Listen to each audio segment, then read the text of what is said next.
jigéen li mu le premier kii mooy gëm boppam téye boppam gëm boppam loolu mooy première base yu jigéen loolu la li ci des yëpp day ñëw parce que boo amee jëkkër bu baax boo téye sa bopp boo amee jëkkër bu baax mu téye la lu dëgg loolu la jigéen ñëpp di ñaan nous on s'est marié même si son mari était étudiant il avait 1200 francs de bourse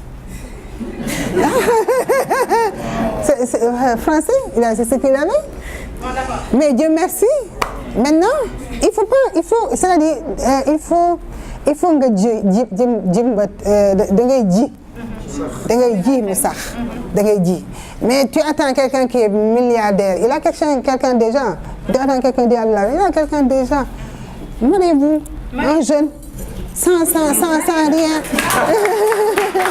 c'est vrai les jeunes maintenant ils regardent les belles voitures qui passent il dit kii voilà je veux ça kii laa bëgg de la belle voiture là il y a déjà quelqu'un qui est là-bas tu vois mais il faut pas regarder les belles voitures regardez les éducations et après tout va venir vous travaillez ensemble il faut bâtir les choses ensemble il faut pas attendre que tout soit le truc il faut bâtir maintenant comme ça si vous êtes ensemble la chance vous sourit tout va bien. Tu as 1000 francs ta maman ton papa vient te dire moi il y a rien chez moi donne-lui les 1000 francs et reste chez toi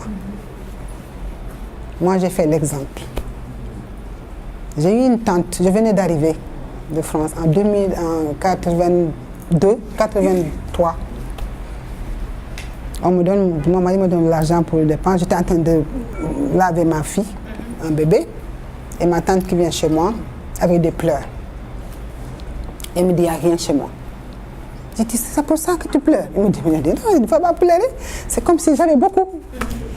J'ai pris tout ce que j'avais. Je dis tiens, elle est partie avec ses prières. Quand je l'ai donné après, je dis bon Dieu, comment je vais faire maintenant? Mon mari va venir, les enfants vont descendre. Comment je vais faire pour donner à manger? Wallahi.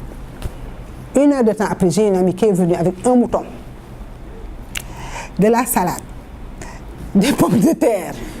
Il a fait le marché pour faire un michu chez moi. Wallahi. Tu vois? C'est pour te dire que vraiment, le parent est important. Ça, c'est important. Et moi, j'ai toujours vécu comme ça. Tu vois, il m'est arrivé de gagner, quand j'étais au Sénégal, de travailler quelque part, de gagner la maison de couture, là où je travaillais. Elle me donnait 15 000 francs par mois. Je le donnais à ma mère, les 15 000. Je ne le regrette pas aujourd'hui. C'est très important. Quand vous voulez réussir dans la vie, commencez par vos parents.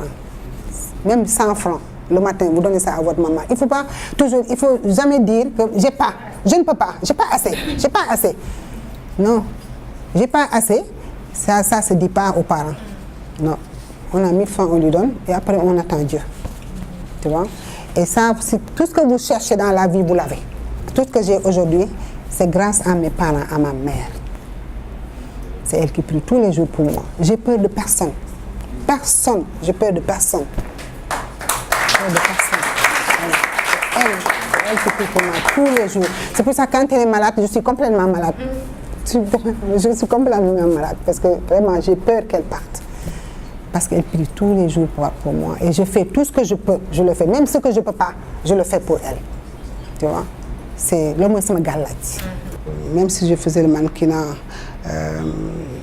je ne prenais pas de l'alcool. Je n'ai jamais pris de champagne pour défiler. On peut faire un travail proprement. Tu vois? Quand on parle des mannequins, on parle de mode, on parle de ceci, de cela. On pense que c'est des filles faciles, c'est des filles ceci. On ne nous donne pas de respect parce qu'on pense que c'est pas un métier respectueux. Et comme je dis souvent, jigéen da nga war a gëm sa bopp da nga war a du jigéen da góor ak jigéen moo ci yem da nga war a gëm sa bopp pour xam fi nga jëm. Et puis du xaalis mooy defar lépp tu vois du xaalis mooy defar lépp. boo amee destin nga bëgg def dara soo ci jubloo rek yàlla def la ciy jàppale tu vois yàlla def la ciy jàppale. rien n'est donné facilement tu vois il faut nga dem ba jeex moment bi nga defee ne que c'est fini yow fi mu nekk nii li nga bëggoon amatoo ko boobu la yàlla di xam ne yow lii nga bëgg gëm nga li ngay def foofu la koy joxe. Mais quand tu commences quelque chose tu commences un truc tu te dis 1 mois 2 mois 3 mois oh mon Dieu aw ma xaalis boo doo ko am parce que foog nga sonn pour jëriñu tu vois foog nga sonn pour am li ngay am tu vois